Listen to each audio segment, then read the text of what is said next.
Hey, I'm Davis Hammond with Loud Light. Here's what happened week 5 in the Kansas Statehouse. Fallout spread across the Statehouse from the House not passing the abortion constitutional amendment. Despite Senate President Wagle being in Washington, D.C. on Monday to raise money for her U.S. Senate campaign, she sent a letter to her colleagues warning that they can't pass Medicaid expansion until the House passes the abortion constitutional amendment. The Senate Public Health Committee canceled a vote on Medicaid expansion and instead held an impromptu presentation from anti-abortion groups. This lifted up a claim that without the constitutional amendment, Medicaid expansion would create taxpayer-funded abortions. Aside from federal and state law banning such uses of tax dollars, the basis of the claim was further rebutted by several legislators, including Senate Majority Leader Denning, because Medicaid expansion has no impact on pregnant people.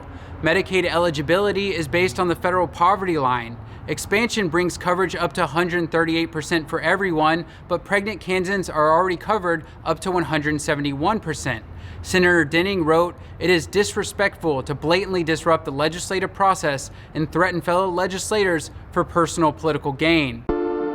Former Governor Brownback broke apart a large social services department into the Department of Children and Families and the Department of Aging and Disabilities.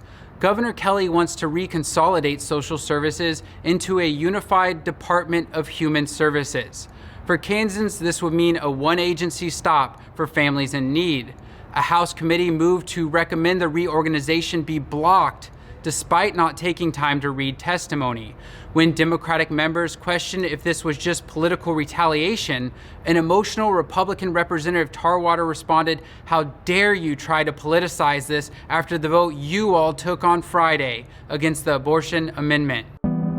Last year, the legislature commissioned a study on lowering electric utility rates, and the first suggestion was to create a state energy plan.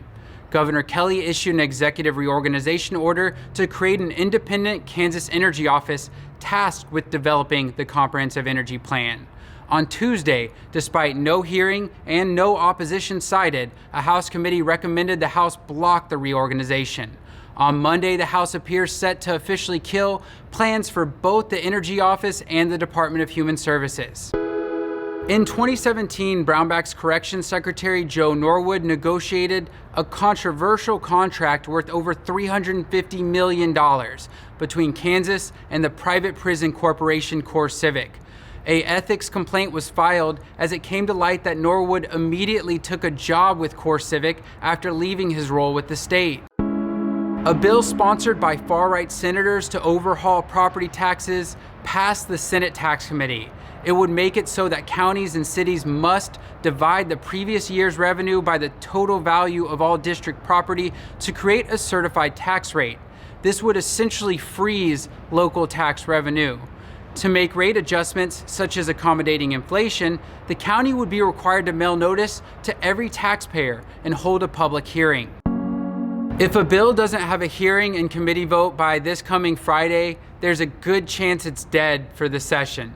It will be a busy week with topics like criminal justice reform, election reform, highway construction, and the always exciting raw milk bill.